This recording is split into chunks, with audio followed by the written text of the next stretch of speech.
Hey everyone, welcome to this week's recap podcast for SNXweave. If you're a new listener, we'll be giving quick weekly recaps of news and important updates from the previous week from the Spartan Council and core contributors, as well as discussing what the Grants DAO and Ambassador DAO are up to. We've got a lot of interesting content for you today, so let's get started. In case you missed it, Optimism's Regenesis this past Thursday was successful.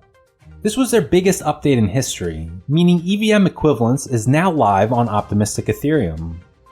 This now means that deployment is easier, network stability is at an all-time high, and tooling works better.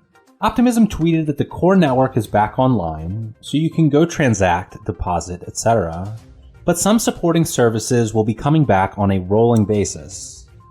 For instance, this upgrade implements a new lower fee formula, but wallets aren't updated yet. Additionally, all of the great infrastructure providers that Optimistic Ethereum supports have been testing everything against the recent Kovan upgrade. Synthetix has been doing the same over the past month and has had its focus on this Regenesis for the implementation of several SIPs, so we should see those very soon. Speaking of SIPs that are coming soon, the Atomic Exchange function was delayed one more week due to some minor changes that needed to be audited again. Like we discussed last week, the cap will initially be set low, likely at about 250 or 300,000 block volume, to see how it behaves and to ensure nothing goes wrong. As for the wrapper factory, the ETH wrapper does not need to be altered for the Regenesis, so that's good. During the Spartan Council meeting, however, Caleb raised the question, what do we need to proceed with the LUSD wrapper, and what is the next step for this so that we can transition away from the DAI wrapper? He also added that it would be great to have it done before SUSD demand picks up again ahead of the next Lyra trading round. Justin said the liquidity team will have to take a look and make sure they don't have any concerns. And now that the Regenesis is complete, it's likely the best time to proceed with LUSD. Dynamic exchange fees should hopefully be out in a couple of weeks. Veef says it still needs to be audited, but they're trying to get it on Kovan as fast as they can. Lastly, for Spartan Council updates, the Futures beta will be on mainnet L2 soon. It will be a beta version because the max open interest is going to be kept constrained early on. Before the full version of Futures is rolled out, dynamic fees will need to be ready in order to mitigate front-running risk. And like we discussed the past couple of weeks, there will be two fee tiers. Next price fulfillment that creates a lower fee tier for arbitrageurs, and the usual atomic exchanges for a higher fee. After the implementation of the aforementioned SIPs, Phase 1 of the V2X roadmap will be complete.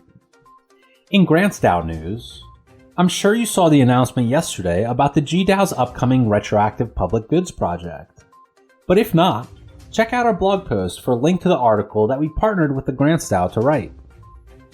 This form of grants funding was first proposed by Vitalik Buterin a few months ago, and is an amazing model once you understand how it works and how much good it can do. By funding public good projects after the fact, or retroactively, it provides a way to maximize value in the DeFi community. The Synthetix Grants DAO is extremely excited to be incorporating this into their mandate, so be sure to stay tuned for how you can get involved, and share the article that the Grants DAO tweeted to spread the word. Another exciting upcoming project that the GDAO has been working on is their much anticipated NFT project. CT and Duck met with the designer last week, who is currently working on getting the basic design concepts complete for each of the tribes of NFTs. There haven't been any responses on the request for proposal that the Grants DAO put out to fund a smart contract tool that enables Synthetix stakers to fix their C ratio by buying SNX. This raised the discussion in the Synthetix Discord to possibly hire a full-time developer to lose the overhead of proposals and evaluating grantees for these types of requests. Alexander and Clem raised concerns that the GDAO might not have enough projects to justify a full-time position. Clem added that if they did bring on a developer, it would be better to have them on a project basis rather than a full-time basis. It was suggested that the Grants DAO use Ethernaut DAO to find potential people for this position. Ethernaut DAO, created by core contributor Ale, is a community of Solidity developers, or Ethernauts, who mentor and train other developers to build the next generation of Ethereum developers. The Grants DAO will be looking into Ethernaut DAO to possibly find a developer who could work with them on a project basis. You may have seen that Teleporter is down. The Grants DAO picked up an issue in the contract after the OE regenesis, but they are working on it, and Teleporter will be back up after the fix is applied. Clem is also continuing to work on a way to decentralize Teleporter. Tools.synthetics is coming along nicely. The GDAO has a developer working on it, and has some great mockups for the website. This will be a great site to find all of the synthetics-related resources that have been built over time. Lastly, in Grants DAO updates, community member and guardian Biggs has been working on the docs update and has recently shared it with the Guardians and the 300 to get some edits. Once all feedback is applied, this will be shared publicly. In Ambassador DAO news, the Ambassadors hosted their second Spartan City Hall with Hop Protocol last week. We got to meet Chris and Lito, who gave us a background and overview of Hop Protocol and answered several great questions that were posed by community members in the Ambassador DAO Discord channel. But if you weren't able to make it, check out our blog post for a link to the recording. And this week, the ADAO is hoping to have their third City Hall with Aelin, so stay tuned. The Ambassadors will also be releasing a blog post soon detailing the outcome of their governance participation program. Gunboats is doing some Dune analytics on the results to produce graphs for the blog post, so we look forward to seeing that. In case you missed it, Tokamak Core Round 2 ended today. For those who are unfamiliar, Tracer announced that it has acquired Toke in its treasury and now has the ability to utilize that Toke to build partnerships through the second round of Tokamak's Core 2 reactor voting. The number 1 voted candidate will receive 50% of the Tracer's voting power, the number 2 voted candidate will receive 30%, and the number 3 voted candidate will receive 20% of the Tracer's voting power.